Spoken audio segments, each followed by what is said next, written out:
এই চাপের রেসিপি খাওয়ার পর বাসার সবাই তো বলছে রীতিমতো একটি রেস্টুরেন্ট খুলতে। এটা নাকি রেস্টুরেন্টের থেকেও দ্বিগুণ বেশি মজা হয়েছে।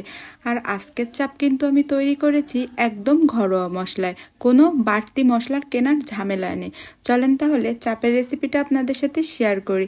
এক পিস বুকের মাংস একটু থেতলে নিয়েছি, হাড়সহ মাংসটাও নেওয়া যাবে সলিড মাংস না নিতে চাইলে। এখন দিয়ে দিলাম 2 টেবিল চামচ আদা রসুন বাটা, 1 টেবিল চামচের মতো মরিচের গুঁড়া, হাফ চামচ করে দিয়ে দিচ্ছি ধনিয়া জিরা ও গরম মশলার গুঁড়া, দিয়ে দিলাম অল্প একটু হলুদ, স্বাদ মতো লবণ। এখন 2 চামচের মতো দিচ্ছি আমি টক দই, আর দেব অল্প একটু সয়া সস আর 2 টেবিল চামচের মতো টমেটো সস। এবার সব মশলাগুলোকে সুন্দর করে মাংসের সাথে মাখিয়ে নেব। আর এই মাখানোটা কিন্তু খুবই সুন্দরভাবে মাখাতে হবে। মাখানোর পরে 10 মিনিট এটাকে রেস্টে রেখে দেব। 10 মিনিট অবশ্যই রেস্টে রাখার চেষ্টা করবেন। ঘরোয়া মশলায় যদি এত মজার চাপ তৈরি করা যায় তাহলে আর টাকা নষ্ট করে বাইরে থেকে কেন খাবো। এখন এই মাংসটাকে আমি আটা একটু কোট করে নেব যাতে উপরটা একটু ক্রিস্পি হয়। আটা, ময়দা, বেসন যে কোনো কিছুতে কোট করে নেওয়া যাবে। প্যানে অল্প একটু তেল গরম করে এই গরম তেলে চাপটাকে দিয়ে দেব আর উল্টে পাল্টে লাল লাল করে খুবই সুন্দর করে ভেজে নিতে হবে। আর ভাজার সময় চুলার জাল লো টু মিডিয়াম করে রাখলেই চাপটা খুব সুন্দরভাবে ভিতরটাও সিদ্ধ হয়ে যাবে, উপরটাও অনেক বেশি ক্রিস্পি হবে। চাপটা ভেজে নিয়ে উঠিয়ে নেব।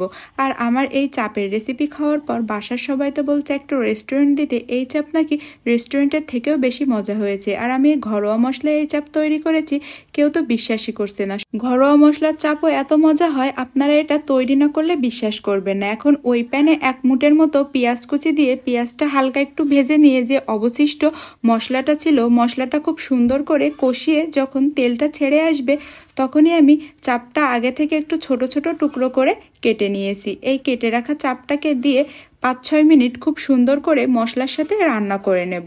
আর নামানোর আগে একটু কাঁচামরিচ আর ধনিয়া পাতা কুচি দিয়ে নামিয়ে নেব। ব্যাস তৈরি হয়ে যাবে গরম গরম চিকেন চাপ। এটা খেতে যে এত মজা হয়েছিল, এখনও রীতিমতো আমার মুখে পানি চলে এসেছে ভয়েস দিতে গিয়ে। আপনাদের সবাইকে রিকোয়েস্ট করব বাসায় একবার হলেও শুধুমাত্র ঘরোয়া কিছু মশলা দিয়ে এই চাপটা একবার ট্রাই করে দেখবেন।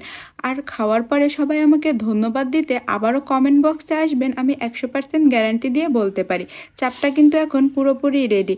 এখন রুটি, পরোটা, নান সব কিছুর সাথে চাপটা পরিবেশন করতে পারবেন। আর আজকের ভিডিও ভালো লাগলে একটা শেয়ার করে দেবেন যাতে অন্যরাও এত মজার রেসিপি দেখতে পারে ও বাসায় ট্রাই করতে পারে। আর আমার ইউটিউব চ্যানেল আর পেজ যদি এখনও ফলো ও সাবস্ক্রাইব করে না রাখেন তাহলে অবশ্যই একটি ফলো ও সাবস্ক্রাইব করে রাখবেন। আর আজকের এই চাপের রেসিপি একদমই মিস করা যাবে না, অবশ্যই রেসিপিটা কিন্তু বাসায় ট্রাই করবেন।